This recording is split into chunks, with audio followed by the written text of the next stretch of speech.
So this week I was going to turn that tote into a feeder. I'm still going to do that, but it ain't going to happen this week. Time and weather are my limiting factors. So instead, we're going to do a couple product reviews. I got a new torch and a chicken feeder, which is going to help eliminate, well, the torch is just going to help clean things up around here and save me weed pulling. But the chicken feeder should eliminate my chicken duties every morning to once a week. So I could do it on weekends because, again, I work an off-farm job. So we'll see. It seems to be a good idea, and I think it's going to look good. So let's check it out. So that company that sent me that weed torch that I wasn't thrilled with sent me a replacement. And this thing is absolutely an enormous improvement. This thing works great. So I'll show you a quick kind of setup and we'll torch some stuff. So it's the same company, Dorlotti.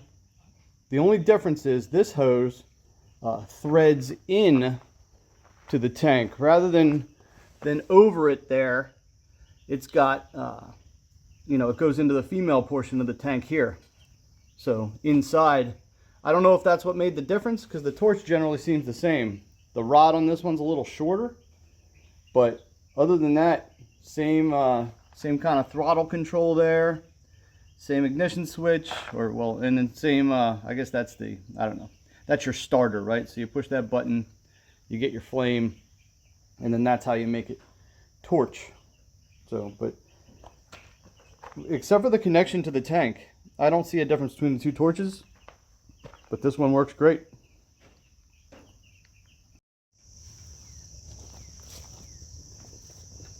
I didn't really need any tools to put it together. I did use a small wrench just to tighten up this joint, but that might be unnecessary, I'm not sure. But that's good and snug. So I have this all the way off. Turn the tank on. It pressurizes really basically instantly. Then we give it, a little bit. You can hear it hissing. Boom, got a good flame. Turn this up some more. So there's good flow and no problems like the last time. So it's pretty sweet. We'll use it on some weeds. Then to shut it off, just turn it all the way back down to the minus. That's it. It's off.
Got a little smoke from the end here, but that's just burning paint off of this thing comes painted black. I'm sure that'll stop with time. I'm not going to touch it, obviously it's very hot. But it absolutely killed all those weeds quickly. So this thing is going to be a valuable tool around here.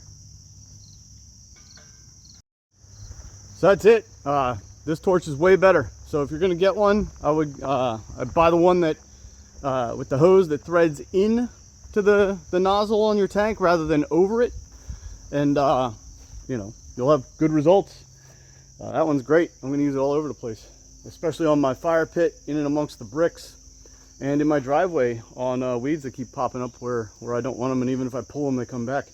So we'll torch them, and I'll probably think of some other creative uses for that thing too. So hope you like it.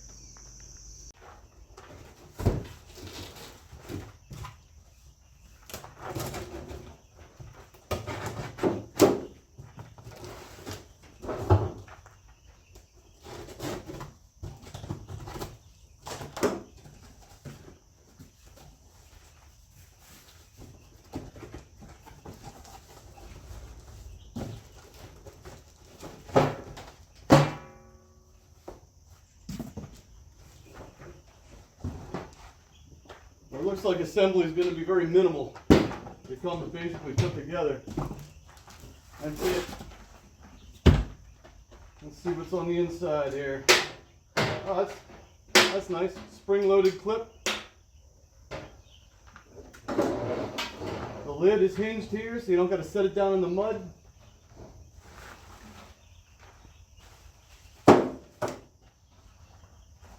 You ever notice a lot of the stuff you buy comes with these absolutely unnecessary gloves? I must have 1,000 pairs of these things. I don't know what I'll ever do with them. They're so thin, they're not going to protect you from anything. Maybe to keep your hands from getting dirty on chicken feed? I don't know.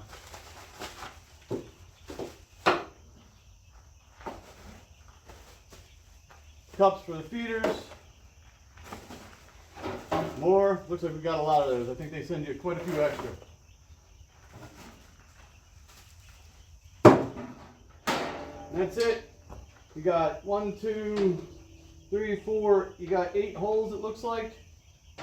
And then there's a gauge here, so that once you put your 75 pounds of feed in, which we're going to do today, once you eat through it, you'll be able to see it getting lower and lower, and know when it's time to refill.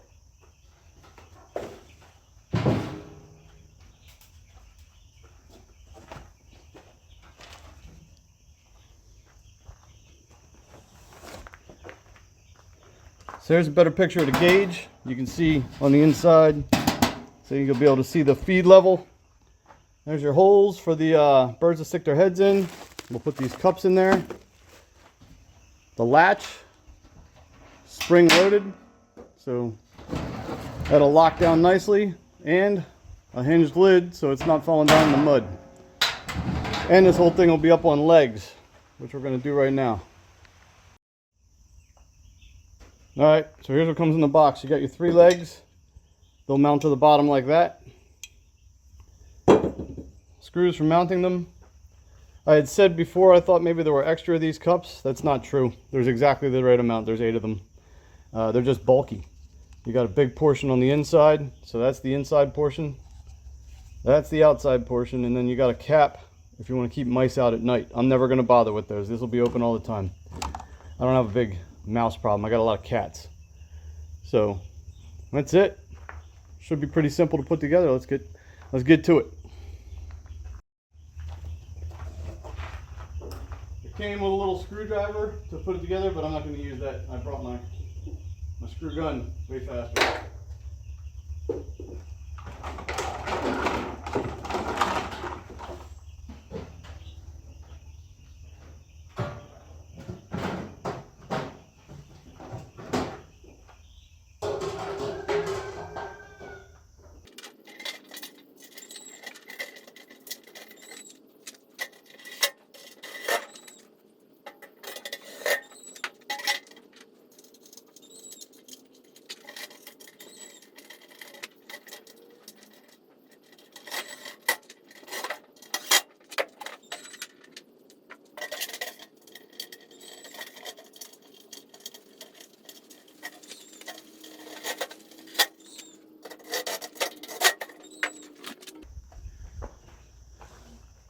So that's it. Took about 1 minute.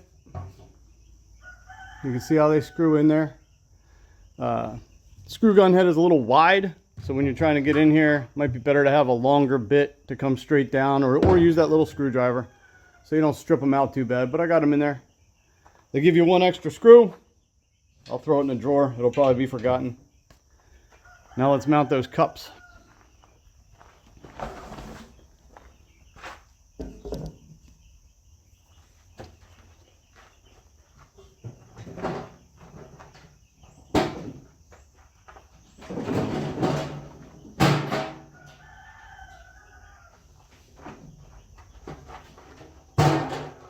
It's going to be easier to mount the cups from the ground so that I can reach down in there. Again, I'm not going to use these caps. They're designed to plug up the hole at night so that rodents and stuff don't get in there, but I don't really have that problem. You just thread this cap off, right? It gets fed in from the outside, like so. And then you thread this back on the inside.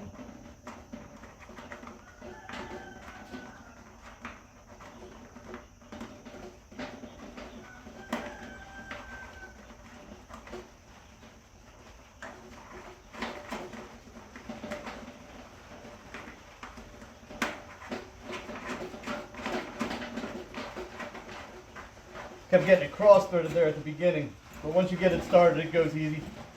Snug it up, good to go.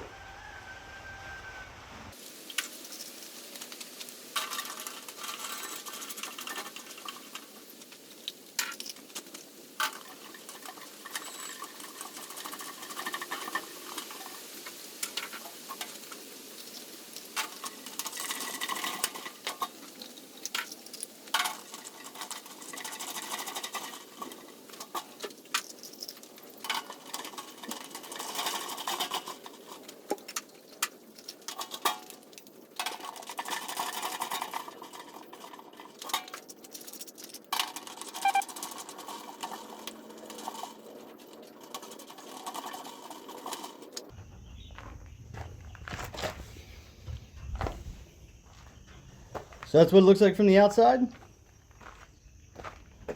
Looks pretty sharp.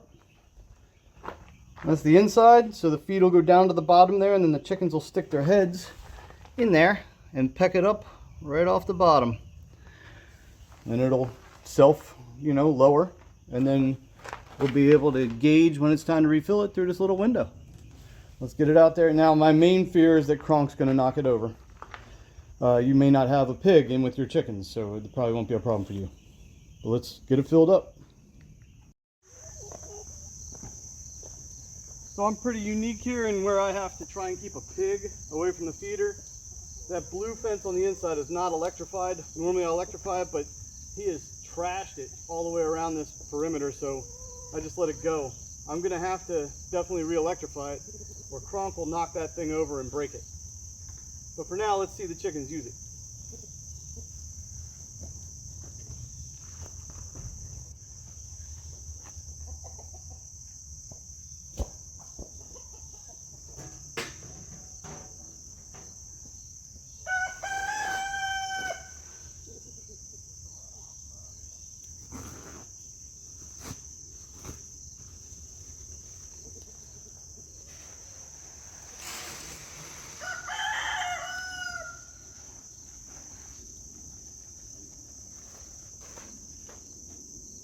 That's a 50-pound bag of feed. It would take a little more.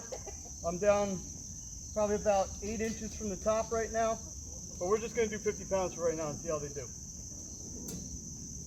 That should last them a week or better. I got over 20 birds in here and a greedy pig.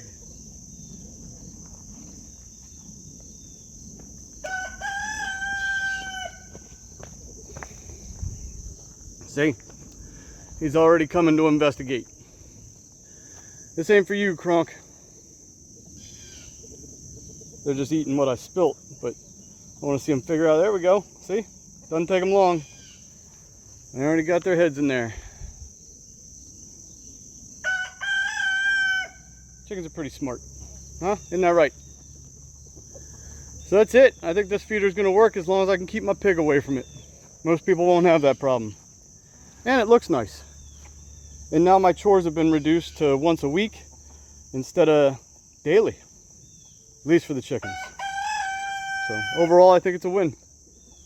So that's the projects for this week.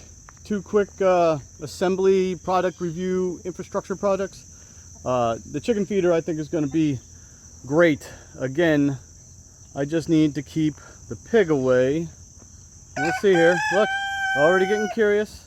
Now remember, his fence isn't electric. So he is going to challenge it until I attach electricity to it, which I'm going to do as soon as I put this phone down. But I wanted you guys to see it in action. And then obviously, if you're trying to have a farm or a homestead and still have a job, which is 99.9% of people, then you need to find ways to improve efficiency and infrastructure so that your chores are reduced. Sometimes your chores can be almost eliminated. It's going to greatly enhance your success rate and keep you from getting angry and dejected and, quitting the hobby. So absolutely spend money wisely and find things that'll improve your processes so that you can move forward, and as you upgrade your infrastructure, you can sell your old stuff off. So have a great week.